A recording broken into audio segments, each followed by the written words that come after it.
तो यूरोप में रूस ने नई रणनीति बनाई है जिससे यूरोपीय देश घबराकर यूक्रेन को हथियारों की सप्लाई रोक दें। पहले पूर्वी यूरोप, फिर उत्तरी यूरोप और अब पश्चिमी यूरोप में रूस ने ड्रोन घुसपैठ की है।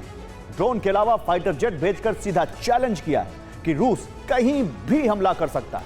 खास बात यह है कि इस बार फ्रांस के एयर स्पेस में रूस के ड्रोन जा घुसे। फ्रांस के एयर स्पेस में, नेटो कंट्री एक और, जबकि इससे पहले डेनमार्क के 4 एयरपोर्ट पर पहुंचे थे। अब नेटो मीटिंग करने वाला है जिसमें तय होगा कि यूरोप में आर्टिकल 5, सही सोच रहे हैं आप, आर्टिकल 5, नेटो का आर्टिकल 5 लागू किया जाए या नहीं। जिस प्लान में रूस काम कर रहा है उससे संकेत मिल रहा है कि यूक्रेन में तबाही सिर्फ बड़े युद्ध का रिहर्सल है।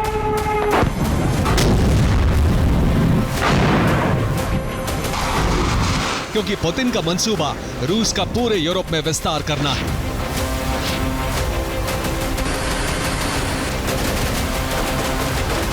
जिस तेजी से रूस के ड्रोन और जेट यूरोपीय देशों में घुस रहे हैं वो अचानक नहीं हुआ है, बल्कि उसके पीछे रूस की बड़ी तैयारी है।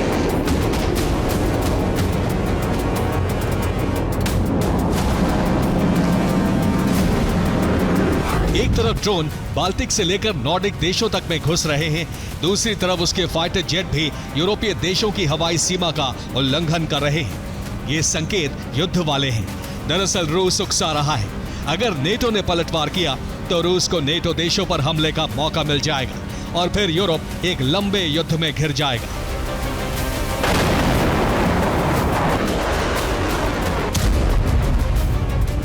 संयुक्त राष्ट्र में 2 मुद्दों पर मीटिंग हो रही है जिसमें फिलिस्तीन और यूरोप को लेकर नई योजना बनाई जा रही है। लेकिन सबसे बड़ा खतरा यूरोप को लेकर है, क्योंकि यूक्रेन से आगे रूस ने प्रॉक्सी वॉर का अलार्म बजा दिया है। अभी तक जहां जहां रूसी ड्रोन और जेट घुसे हैं उन देशों के नाम जानिए।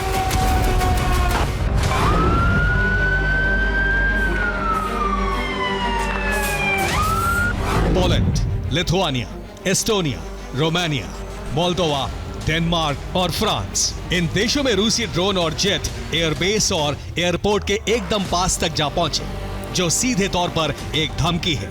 ऐसा बार बार होना युद्ध की ललकार है जिसके लिए अभी नेटो तैयार नहीं है।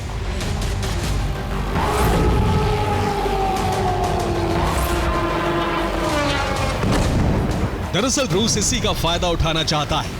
रूस को जानकारी है कि अमेरिका अभी नेटो से कदम पीछे खींच रहा है, क्योंकि युद्ध विराम को लेकर ट्रंप का साथ देने में यूरोपीय देश पूरी तरह साथ नहीं थे।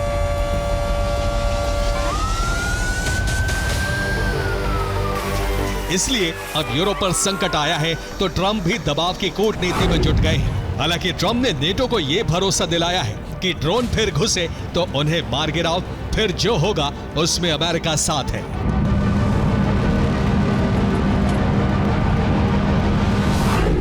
NATO countries should shoot down Russian aircraft if they enter their airspace? Yes, I do. NATO ने पोलैंड में ड्रोन घुसपैठ के बाद आर्टिकल 4 लागू कर दिया था। ऐसी ही परिस्थिति डेनमार्क और फ्रांस के साथ है। डेनमार्क के अलावा फ्रांस भी रूस को रोकने के लिए प्लानिंग कर रहा है। नेटो के तेवर देखकर रूस ने धमकी दी है। रूस के विदेश मंत्री सर्गेई लावरोव ने कहा है,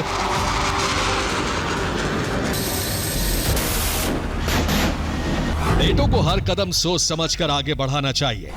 रूसी धरती पर युद्ध छिड़ने का अपराध अगर किया तो इसका परिणाम खौफनाक होगा।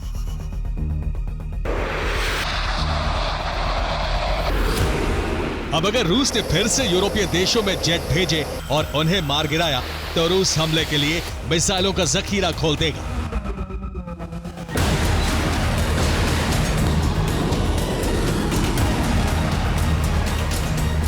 फिर यूरोप को महाविनाश से कोई नहीं बचा सकता।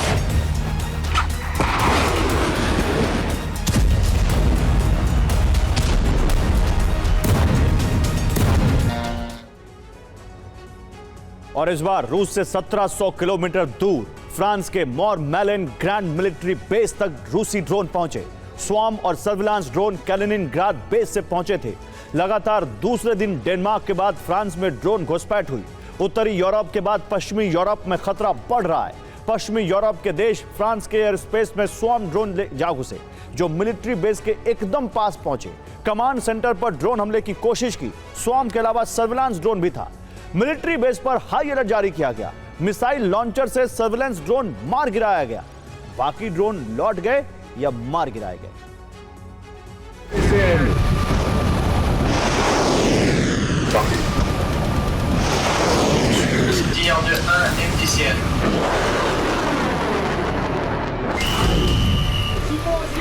ब्रिटेन के अलावा यूरोप में सिर्फ फ्रांस परमाणु शक्ति से लैस देश है।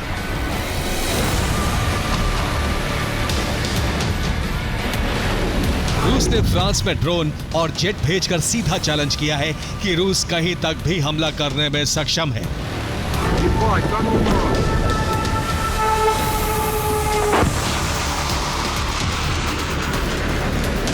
अब कभी भी रूस और नेटो में विध्वंसक टकराव आरंभ हो सकता है। यूएनजीए की मीटिंग के बाद नेटो बड़ा ऐलान कर सकता है।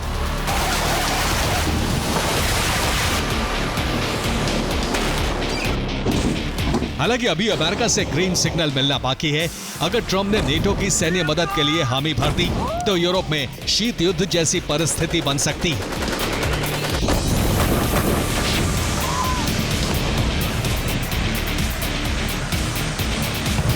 अभी की जो परिस्थिति है उसमें अगर देखा जाए तो बिना अमेरिका के यूरोप में कम ही सैन्य ठिकाने हैं।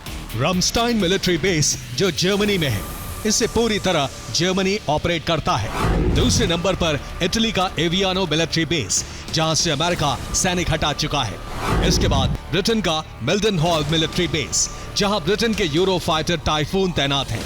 इसी तरह स्पेन में मोरोन मिलिट्री बेस पर अमेरिका का कोई दखल नहीं है, जबकि बेल्जियम का शेप मिलिट्री बेस भी रूस पर हमले के लिए तैयार है।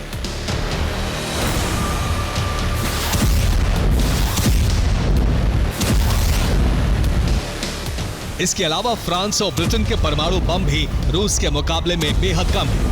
यानी अगर रूस नेटो में टकराव बढ़ता है तो अमेरिका को नेटो की मदद के लिए आना ही होगा।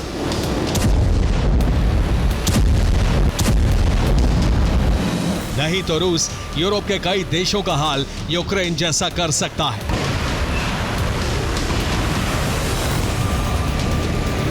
अभी तो सिर्फ रूस ने ड्रोन और जेट भेजकर तबाही का संकेत दिया है।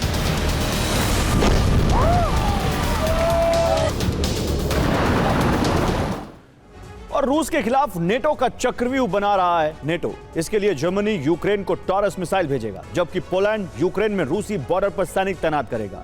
फिनलैंड भी यूक्रेन में बंकर बनाने जा रहा है जिससे लोगों की सुरक्षा की जा सके, जबकि चेक रिपब्लिक ने यूक्रेन को एआई पावर्ड ड्रोन सप्लाई करने के लिए कहा है। बाल्टिक देश एस्टोनिया यूक्रेन फ्रंटलाइन पर सैनिक भेजेगा, जबकि ब्रिटेन यूक्रेन को स्टॉर्म शैडो मिसाइल भेजेगा, लंबी दूरी वाली। इसी दौरान फ्रांस भी यूक्रेन को स्कैल्प मिसाइल की सप्लाई करने जा रहा है।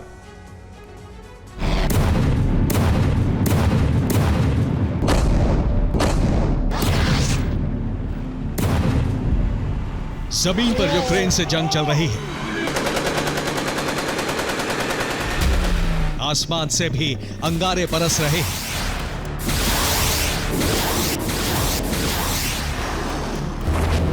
जबकि हवाई रूट से दूसरे यूरोपीय देशों को रूस टारगेट कर सकता है।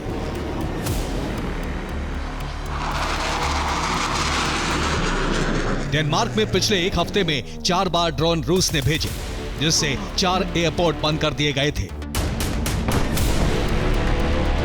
अब डेनमार्क भी नेटो से आर्टिकल 4 लागू करने के लिए कह रहा है, जबकि बाल्टिक सागर में युद्धाभ्यास करके नेटो पहले ही शक्ति प्रदर्शन कर रहा है कि वो बाल्टिक में रूस से टकराव के लिए तैयार है।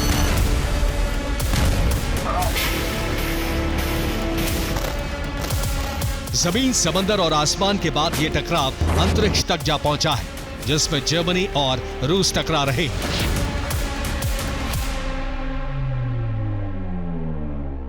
जर्मनी के सैटेलाइट की जासूसी की जा रही है। 2 रूसी सैटेलाइट जर्मनी के सैटेलाइट पर नजर रख रहे हैं। जर्मनी उस सैटेलाइट का इस्तेमाल सैन्य गतिविधि के लिए करता है। जर्मनी ने 2030 तक के लिए बड़ा स्पेस प्रोग्राम तैयार किया है जो कई मिलिट्री ऑपरेशन से जुड़ा है। इसको लेकर रूस चौकन्ना है, कहीं जर्मनी युद्ध के लिए कोई बड़ी तैयारी तो नहीं कर रहा। इसी वजह से रूस अंतरिक्ष में लगातार जर्मनी के सैटेलाइट पर निगरानी रख रहा है। ये टकराव बढ़ सकता है जिसका असर पूरे यूरोप पर पड़ सकता है। Bureau report, TV9 Bharatvarsh.